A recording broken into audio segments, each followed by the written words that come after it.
Hello everyone, this is going to be a new experimental podcast slash vlogging series depending on how long I end up talking about any one of these topics each episode is dedicated to, where my goal is to break down to you why it is that I do the things that I do, the kind of introspective underpinning of this entire channel, breaking down my psychology as I understand it in order for me to better understand other people as a result of better understanding myself, and perhaps for you to better understand yourself and the world around you through better understanding me.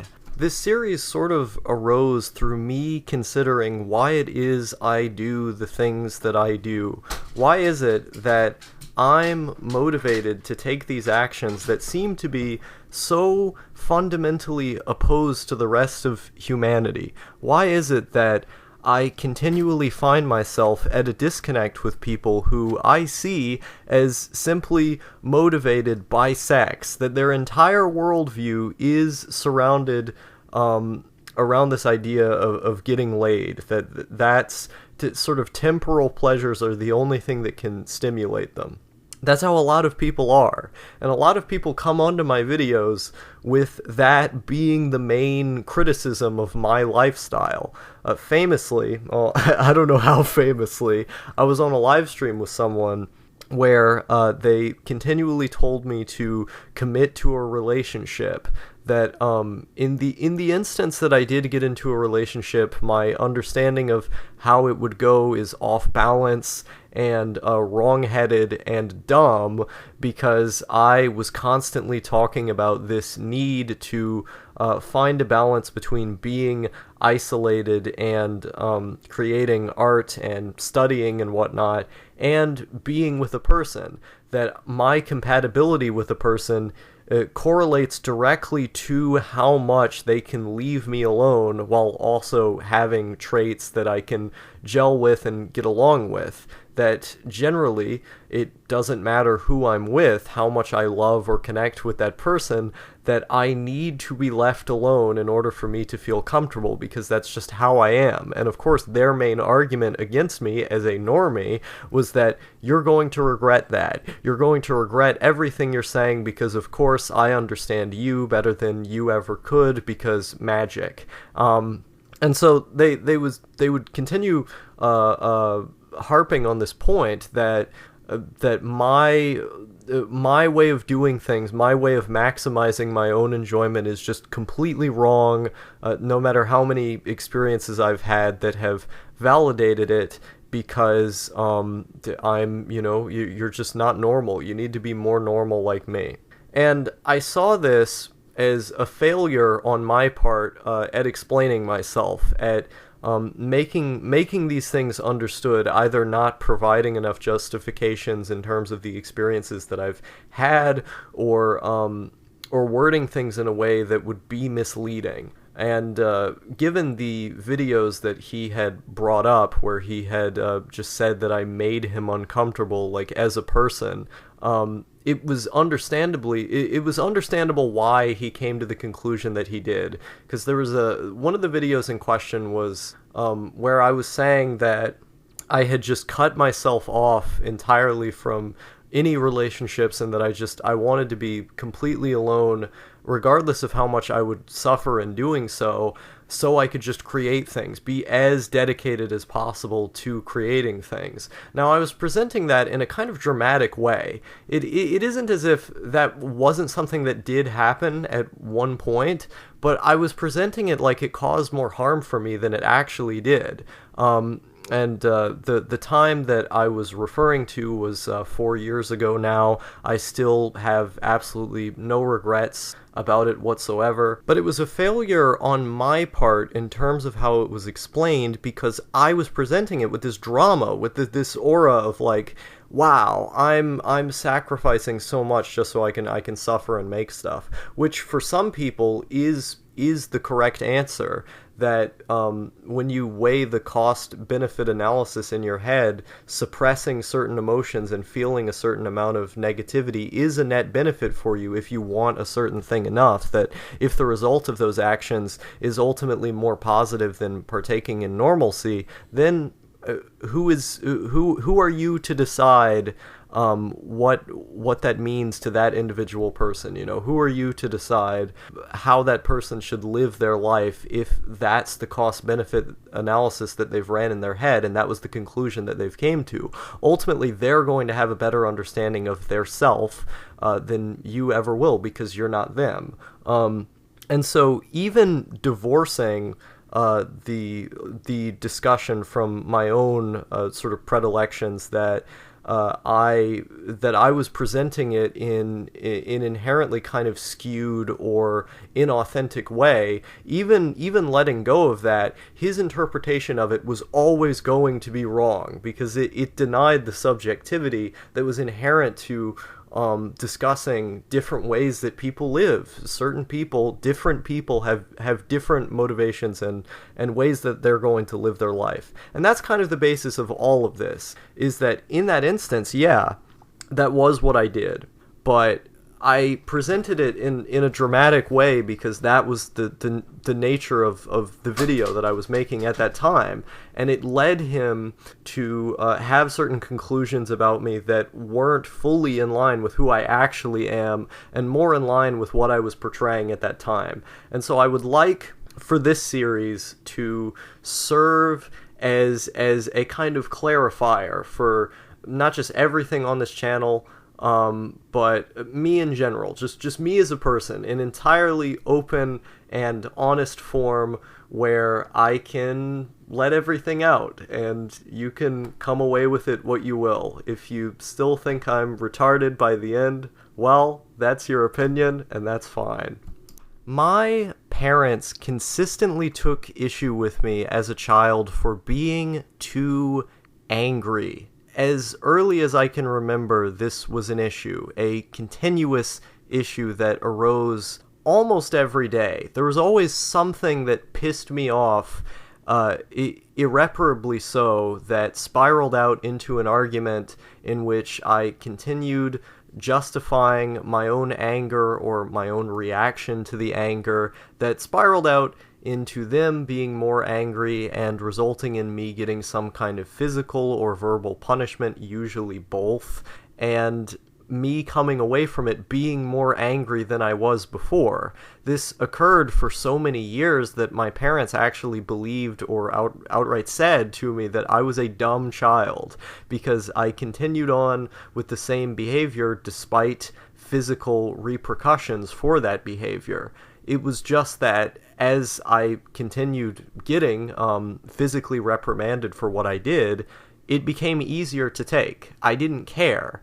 I cared more about the implications of defending what I believed or not wavering in the face of scrutiny than I did about feeling physically bad from getting hit. There was a certain pride to what I was saying, and there was a lot of suffering involved with it too, because again, I felt really bad as I was getting punished for what I was saying, but I continued over and over and over again, incessantly just on my stoop or trying to say why I was right. And it didn't matter how disrespectful it was perceived. It didn't matter how wrong I may have been. All that mattered to me was that I felt that I was right. And I was going to deny authority time and time again because I felt like that authority was not justified as long as I thought the things that I thought. And so from the very beginning, I was an incredibly rebellious child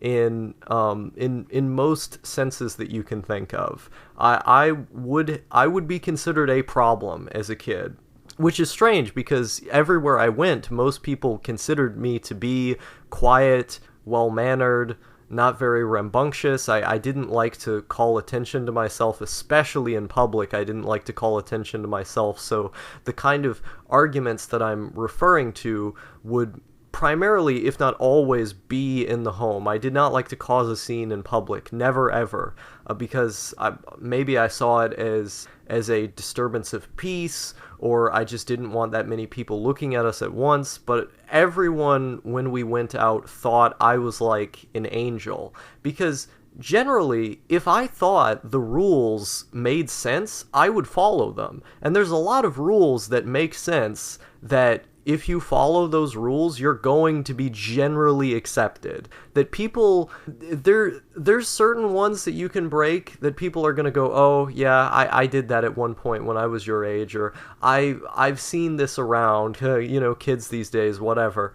But as long as you follow most of them, as long as you're not calling attention to yourself in a really overt, kind of strange way, most people are generally fine. They're going to see you as better than most kids in general, because a lot of kids are really loud, especially when you're in somewhere like Walmart, where you just have kids going insane constantly. So the goalpost, or the totem pole, what is the word I'm looking for? The Overton window. That was the one. The Overton window has been moved to a different end of the spectrum, where perhaps at one point the kind of disrespect or the kind of demeanor that I would have had would have been considered very bad, like I was a pariah, regardless of if I was exhibiting it at that time to the fullest or any extent. Maybe that would have been taken into more consideration, or just small things, like really small things, would have been taken into consideration. But because kids have gotten so bad, people will just take anything. Regardless of whatever it was, I was considered to be like an A+ around most other people. And so it was a very strange perception, because on one level, I was considered quiet and perfectly fine around everybody else, but at home I was a rebellious, loud, and arrogant kid. Very, very arrogant. I did not waver on the things that I believed, but if a rule made sense, I would follow it. It just had to make sense to me within my personal morality. And that's something that I've always had a very, very strong sense of. I've always believed things very strongly, and I don't need them to come from anybody else. They only come from myself. And I probably in a later episode, I'll talk a little bit about something that many of you probably know of, which is, my desire to be understood and accepted. But I will say this, is that when I talk about understanding and acceptance, I'm not talking about it in the way of I will bend my actions or my behaviors to serve what it is that you want. That's not what I mean. It is, I want to be accepted and understood on my own terms because I am right, and I've always felt that I am right. And so that desire, desire does not necessarily translate into people-pleasing. It has, on certain occasions. I've been a people-pleaser at times, but it's always felt bad whenever I've done it. Like, this is not something that I'm supposed to be doing. This is outside of the parameters of my personality. This feels inauthentic. This is wrong.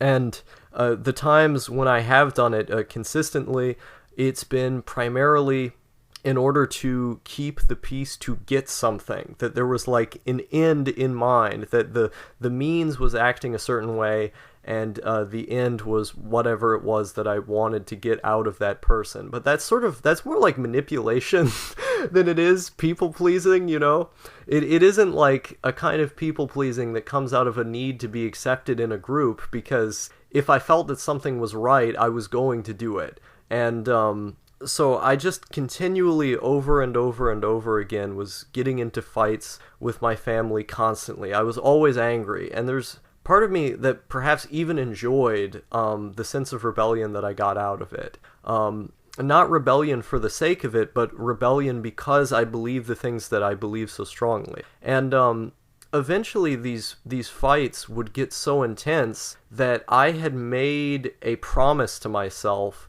that as I got older, I wouldn't just be able to explain these things. And this is a promise I'm talking about like 9, 10 years old, like 8 years old around that time. So for a couple years, all of these fights and this constant anger that I had been experiencing had been around for a while. I had started thinking in terms of like, how am I going to explain this? How am I going to be able to explain myself so well that I am understood on my own terms and I am accepted on my own terms and people think that I'm right? I wasn't thinking in thoughts that were that grandiose. I didn't have the words for it at the time, but that was the essence of what I was thinking, is that the words that I did know was that I'm right and I'm going to make sense on my terms, you know? People are going to accept it. And so that created a drive to be able to put things into words in a more effective way. Because I looked at my father, for example, who had read a lot throughout his life, was very good at using words to communicate things, seemed to have a lot of knowledge on like the topic of science and the history of religion and stuff. Whenever I was feeling really bad, he would talk about like Buddhism and sort of the idea of getting rid of your desires as a way of reducing suffering. We had watched a lot of documentaries about Buddhism when I was like really, really young, and he would go into these like long rants about life as suffering, just as a concept, and how, you know, you can escape the suffering by removing as many of your desires as possible. And he was very effective at communicating these things. I cannot underemphasize that. That's very important. And so I looked at him as a figure in my life and thought, I want to be able to justify the things that I'm saying that way, to have that kind of confidence and the ability to explain them, because I was just infinitely fascinated with his ability to explain things. I thought it was so cool. And I wanted to be able to do that because I felt that I was right, but I didn't have the ability to justify it the way that he, as an adult with this body of knowledge, could. And so, my continuous negative feelings as a result of the punishment and as a result of the not being accepted for whatever the conflict was, my stance on whatever the conflict was, did not get resolved. I only continued harboring those negative feelings, while at the same time harboring a sense of I have to fix this. You know, not in terms of I have to change my behavior, but I have to be so good at marketing my behavior that it makes sense. Because I saw myself as being correct and everyone else around me being wrong, regardless of how much it was attempted to be forced out of me, which is why when you're considering the like parameters of how most people think, there's positive and negative reinforcement that's supposed to make you do a certain thing, that generally people, when given that negative reinforcement, will obey. That's considered to be like the smart thing to do for survival. It makes sense given that logic that I would have been considered a quote-unquote dumb child within their own estimations, when you're going by that sort of a broad categorical understanding of how human behavior is supposed to work. But obviously I didn't fall into that. And it's interesting to me that at the same time that I was being told stuff like that because of how rebellious I was also told that I was a genius as a kid. I had a doctor who, my parents were observing these very strange behaviors that I had of like liking to line up cars and these kind of things, having a tendency towards isolating completely in my room and making these, gigantic fantasies and primarily wanting to stick within that room, not wanting to interact with the family who, again, the family was all I had because I was homeschooled. So there was no external influence. There were no friends or other family members that I could look to present as like an influence in my life. I didn't have anybody else until I was put into public school at 12 and a half. So it was like the family unit was my only, they were my only connection with any kind of human contact. When I was really, really young, like a toddler, I had like my mom's family who I would see at the big mansion-esque house that my grandma and grandpa on her side owned alongside their farm. And all of the family members would go up there, who I would get constantly bullied by for having really long hair and looking like a little girl. And generally the vibe with those people was not good. I did not have good experiences with those people. I was also heavily harassed and ostracized for both of my parents being atheists, because this is rural Tennessee. You know, people are heavy evangelical Christians, especially on my mom's side, who are kind of this like wealthy, middle class farmer, elite family in this context. And so, you know, I was going to be pushed as much as possible into religion, which is just something my parents didn't want me to do because they saw it as retarded, which if you saw my video on my history of religion, I go into a little bit more of that. But so those early interactions were something that I had for a very short period of time, but that was when I was very young and it didn't last long. Beyond that, that was basically it. It was just my half-brother, who was 7 years older than me, my mom, and my dad. And then in 2007, when I was 5 years old, my sister, who had just been born in August of that year. So kind of a small family unit. My brother was kicked out of the house when he was 16 years old. That was like, what 2011? Yeah. So he was kicked out of the house when he was 16, so he wasn't even around the whole time.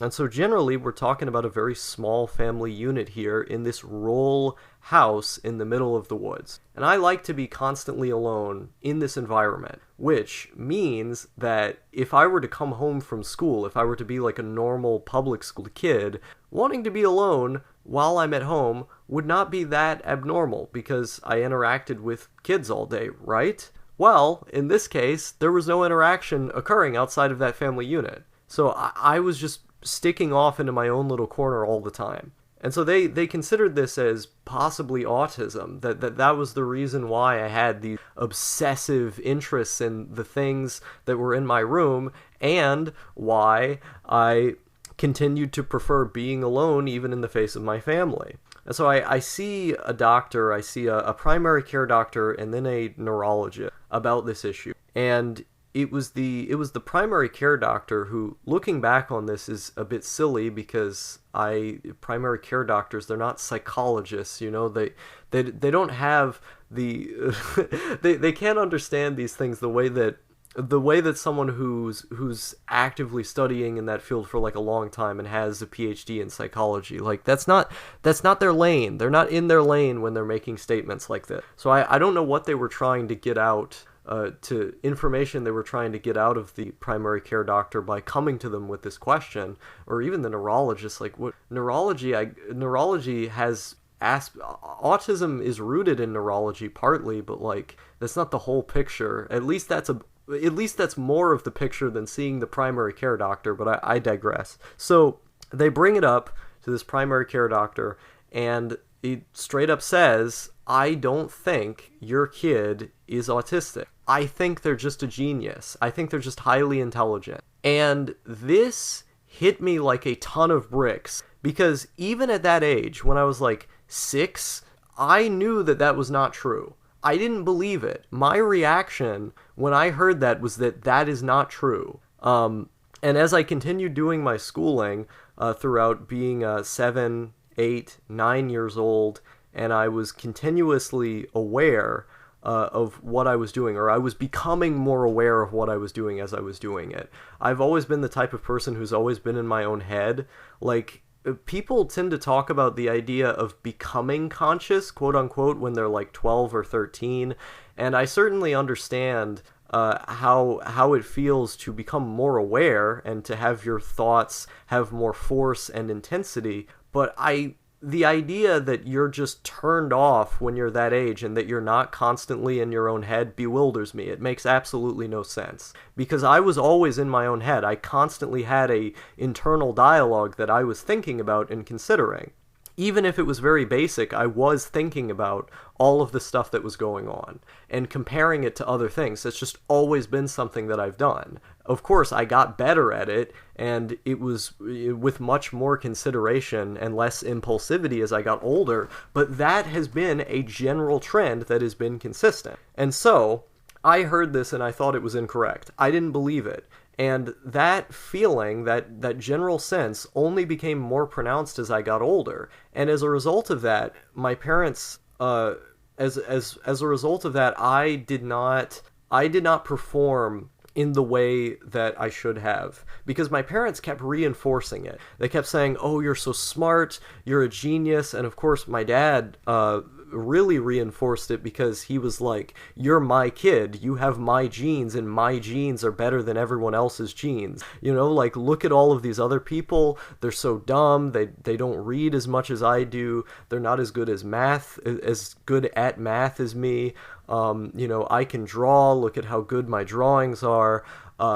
These people are just bad." You know, like, he hates a lot of people. And so, and he sees himself as superior to the vast majority of people. And so, me as someone who had his genes, it was like, oh wow, a doctor said that my kid is a genius? That means they're a genius like me. Or that means they're incredibly intelligent like me. So I want to foster this sense that they're really smart. So, me as a homeschooler, I was getting that reinforcement all the time, and it felt like pressure more than it did like I'm smart. And so I just refused to do my work. By the time I was about 7 years old, I started looking in the back of the book, because I knew that was something you could do with all of the school books that I had. I would look in the back of the book and just write the answers in. And my mom never caught on to this, because for most of the time she wasn't even instructing me. She just gave me the book, told me the general idea about what I'm supposed to do, and then had me do it. She did not stick around for me doing a lot of the work that I was doing. And so I had free reign to cheat as much as I wanted. And I just kept cheating again and again and again for years. That was basically the majority of my schooling. I did that. And the impending sense of doom started really catching on to me when I was about 9 and 10 years old, because I knew I couldn't always do that. Because at the same time with all of this going on, my parents were also telling me, you have to have as good of an education as possible in order to get somewhere in the world. That having an education is going to be the basis of where you are socially, economically, etc. So you really ought to do well at it. And in my case, I was not doing so well at it because I was cheating. And that only reinforced a grand sense of anxiety that, oh shit, that everything is going to fall apart and I'm going to be homeless. It's a kind of a stark thing to be thinking about when you're that age. I'm going to be homeless, Jesus Christ. And so the next couple years of my life, I was just living in fear of that idea. That was continually the proverbial noose around my neck, before getting into some more dramatic elements of this whole why I do things thing. That was the noose that was always around my neck. That was my ball and chain. So, you know, I was really terrified of that. I'm just uneducated. That I have not learned all of these fundamental things that are the building blocks for the things that I'm going to need to learn later in order to learn more things that would allow me to have a well-paying job, that would allow me to be alive. And I didn't have a full conceptualization of that, and I realized that I didn't have a full conceptualization of that, which made it even more terrifying. And so when I get into my teenage years, that sense becomes only more pronounced and more intense, and my depression becomes much, much worse as a result of that, because I'm realizing it in more depth, you know, like I'm realizing it with more intensity, something that I've known for a long time up to that point. And so being called intelligent, a genius, and being told that I had to perform well in school all compounded onto one another lead me to take actions that ended up screwing me for the rest of my life, where nowadays I'm having to rapidly learn all of these things that I didn't learn. Like for example, when I was 12 and a half, being put into school, which I was supposed to go into 6th grade. I was held back, put into 5th because my mom didn't think I was ready, which was correct. After about a year of just not doing any school because I was sort of living... My parents were living in preparation for the idea of me going to public school and then me being their problem. So I was given like an extended vacation because they thought, well, the people at school are going to do it, so let's just give them an extended vacation before then. So I had to wait around for a while, and then I was put in smack dab in the middle of school, and I was like, oh fuck. I don't know anything that's going on here. I'm having to work with the cobbled together ideas that I've picked up by accident from television or from just happening to see it in books that I was cheating at. I have some very basic fundamental ideas, but holy shit, I'm having to teach all of this to myself as it's happening right now. I was terrified every single day.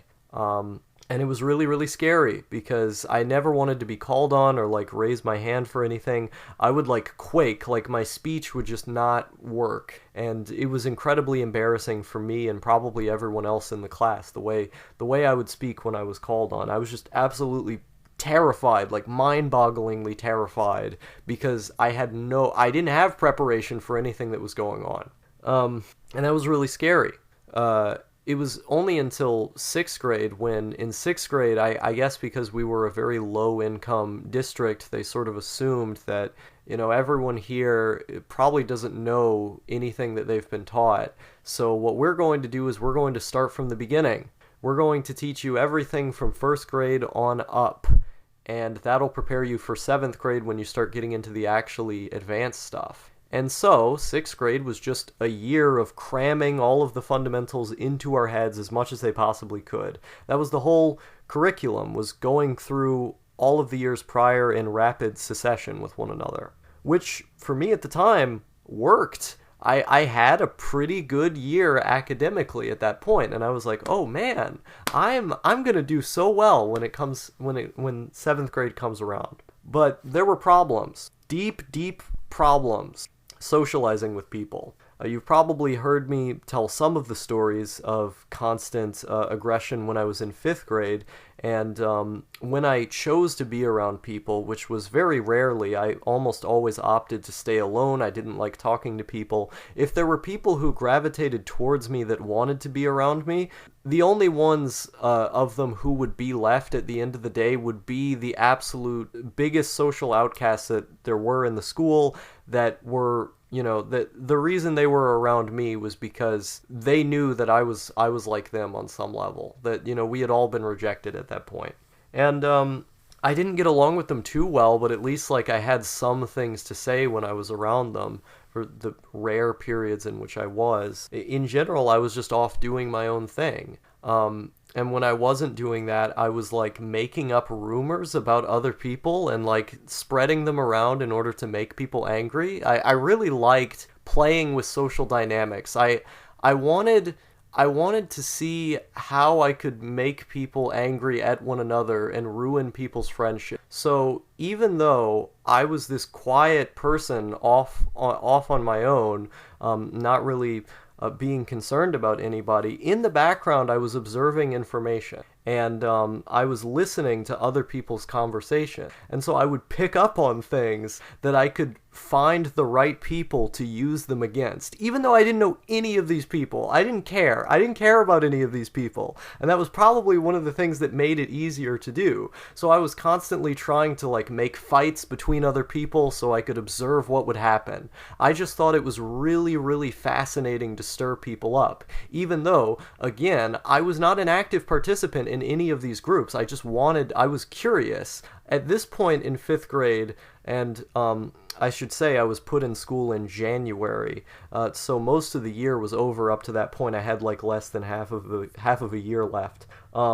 I was doing things just to see what would happen, because I spent my entire life up to this point not around people, completely isolated, and that was my in. That was my ticket. That right there was my ticket to just not caring town.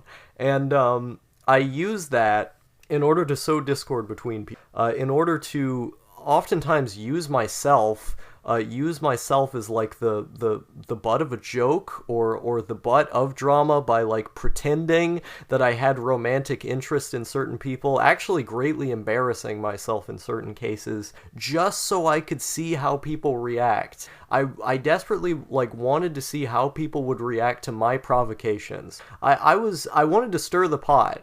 That was actually, there was a teacher at the time who referred to me that way. They called me a pot stirrer. Is that I just really liked provoking people. And it was strange, because I like, typically the kind of people who like provoking other people are not spending most of their time alone in school, are not actively choosing to do that. They're not given chances at socializing with people, and then denying those chances, like they don't choose to do that. So it was very strange. It was kind of like I saw people entirely as an opportunity to manipulate them, which is, again, very bizarre.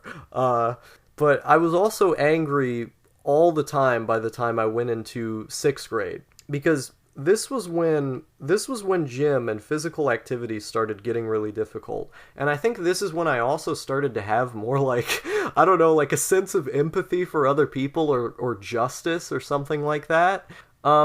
Because I would see the way that kids yelled at one another and were aggressive to each other, demeaned one another, bullied each other in gym, and bullied me a lot of the time. And it just made me so upset that people would have the heart to do that to another person, which sounds very uncharacteristic of the person who I just described, but that's how I felt. I saw people being bullies and being gross, and it just made me really upset, probably because partly it was happening to me, so now I could understand how it would feel when it was happening to other people.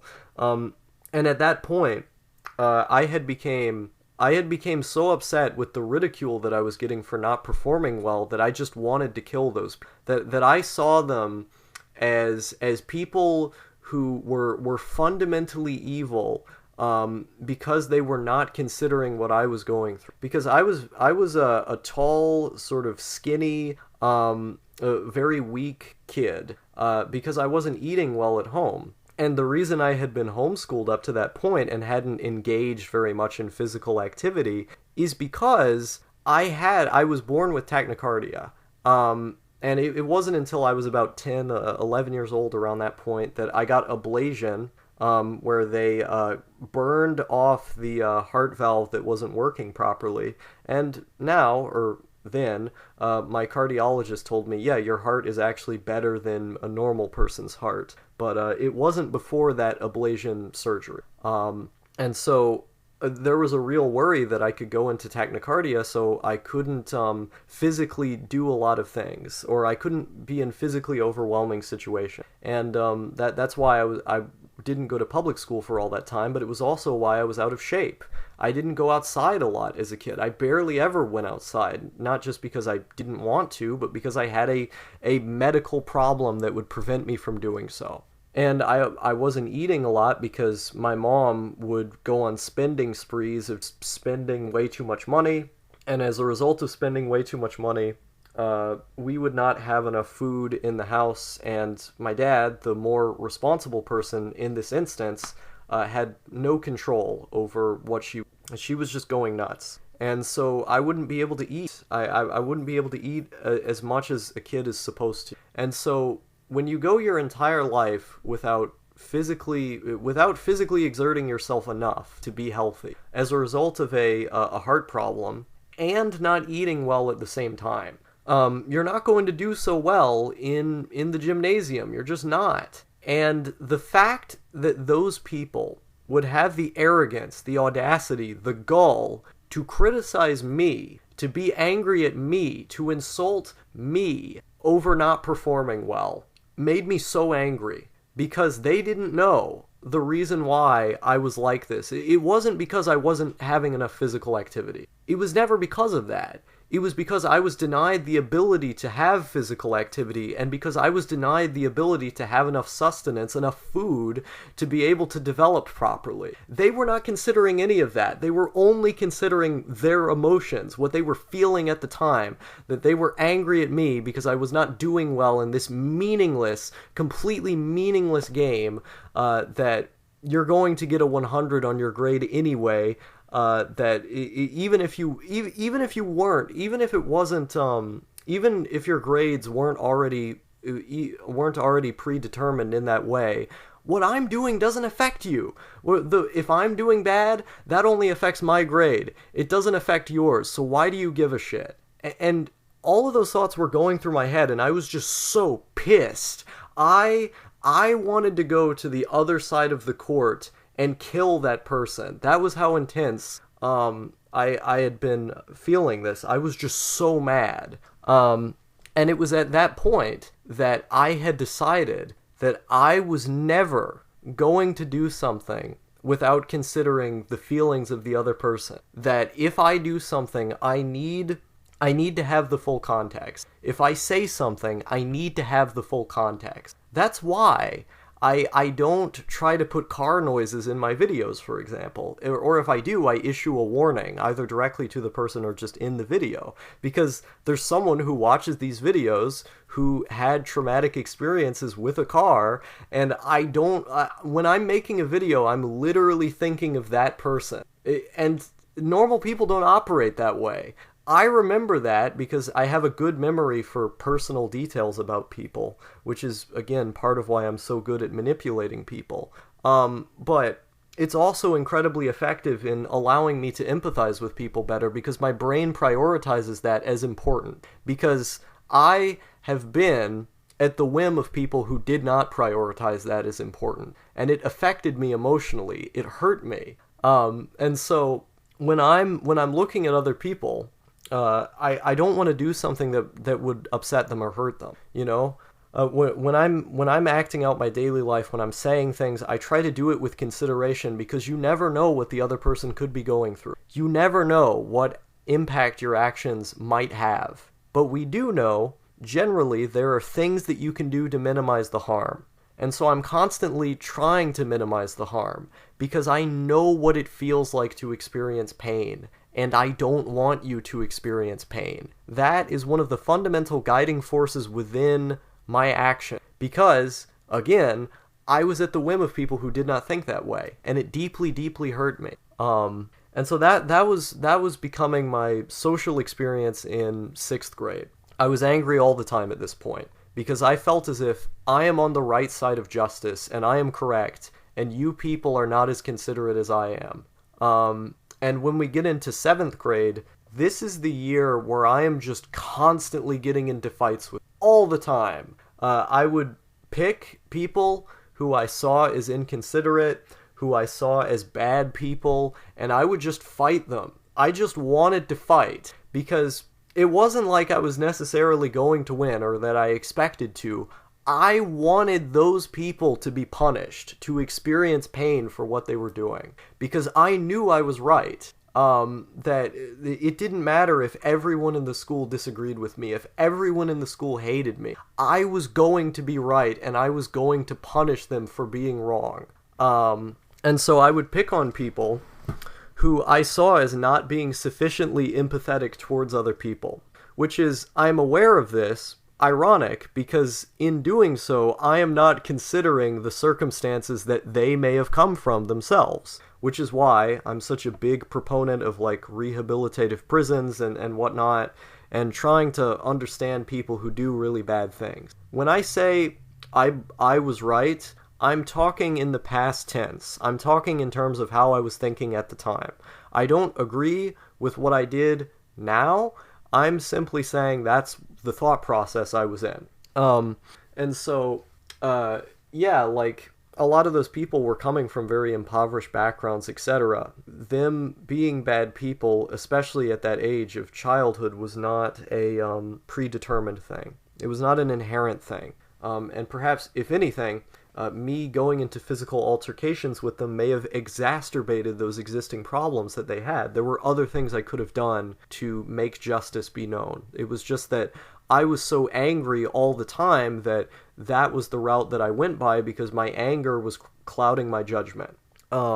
And it was every single day. Every single day I was just furious. And it's very funny to me that I've had so many videos where I call myself not an angry person. But the reason why is because when I compare myself now to then, it's like I'm a saint. You know, it's like I'm just this calm Buddhist monk who is unaffected by anything. That's how it's been for the last couple years, outside of specific instances with specific people, specific things going on. But as a rule, generally, I'm not at that extreme level of aggression all the time.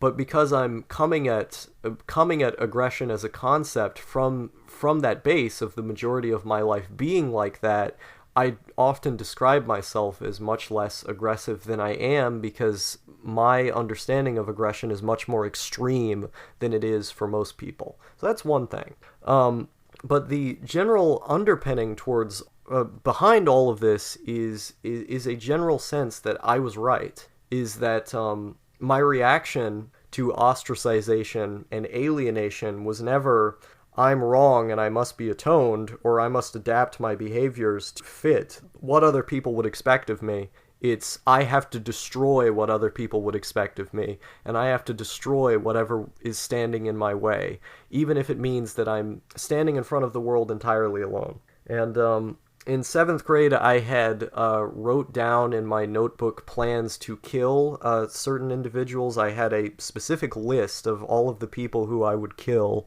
and I had come up with some pretty gruesome ways that I would do it. Like, I started researching online how I would murder someone and dispose of the evidence, how to have like as little evidence as possible as I was murdering someone.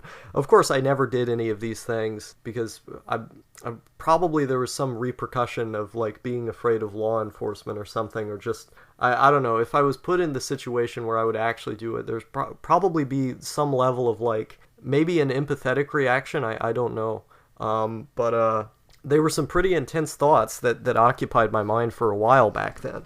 And so basically, let me check my notes here. I came into this with no notes, but there was one thing I wanted to mention. Yeah, hatred. So the only thing I have written down is hatred in every direction. So hatred has been a big motivator for me and why I do the things that I do. I've talked on this channel a lot about resenting normal people, but what that comes down to is that I feel like normal people are not sufficiently empathetic. Like, they don't care enough about the lives of other people and the consequences of their actions, that they're just bad. You know, like, I don't know how to put it any other way, that like a huge element of my motivation to improve myself or to be a better or different person is entirely out of hatred for looking at those people and thinking, why can't you just consider how that other person would feel? Why can't you just put yourself in the shoes of that other person? And so that hatred for life on autopilot, life without consideration, life without examination, whatever you want to call it, has been a huge motivator for me in how I conduct my life and how I improve myself. Is that hate never really burns out. It's sort of an ever-present force, and I don't expect it burning out anytime soon. If anything, it seems to only grow stronger with the more people I interact with. So yeah, the examined life is not worth living.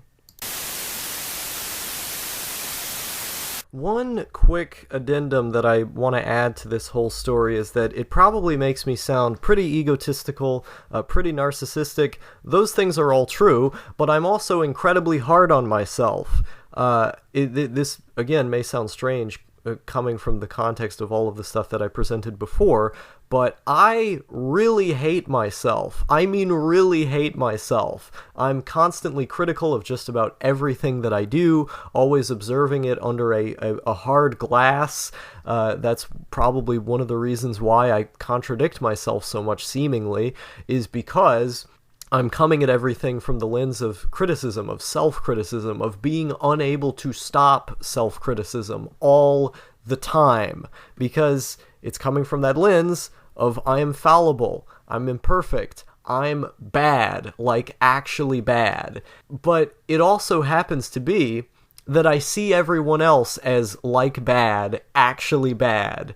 It's just that they're more bad than I am. And I think this is one of the biggest disconnects that I have with my father, because I've been very depressed with low self-esteem in the past. And I've come to him for advice, for help, and his answer was essentially, you're smarter than everybody else. Look at all of these Christians, look at all of these people who are right-wingers, who are Republicans. They're stupid. They're just dumb. And what you need to do is derive meaning from differentiating yourself from those people who are dumb, which, as he describes it, is most of America. And while that isn't untrue, that doesn't make that's a low bar to have, you know? And so I was always disconnected from the advice that he gave, because I agreed with him that those people are stupid, and that most people are stupid, and that I am smarter than the vast majority of people. That doesn't mean that I'm not also dumb. You know, like, when the bar is that low, when the bar is so low that you know, you include those people as like comparisons, that just being smarter than them makes you, you know, like a genius, or no. Like, I'm unable to connect with that advice, because even though I agree with it, I'm still at the end of the day going to see myself as retarded. I'm still at the end of the day going to constantly be seeing my own flaws and picking away at them, and seeing myself as at war with them forever. You're never going to run out of flaws to pick apart and need to improve upon. That incessant need to change and evolve and be better than I was before never goes away, because it's out of self-hatred. Self-hatred and hatred of other people, hatred in general, has been such a motivating factor in my life that I think it's probably produced some of the best things that I've ever done or will ever do. So if there's one thing you can take away from this video, perhaps it's to hate more.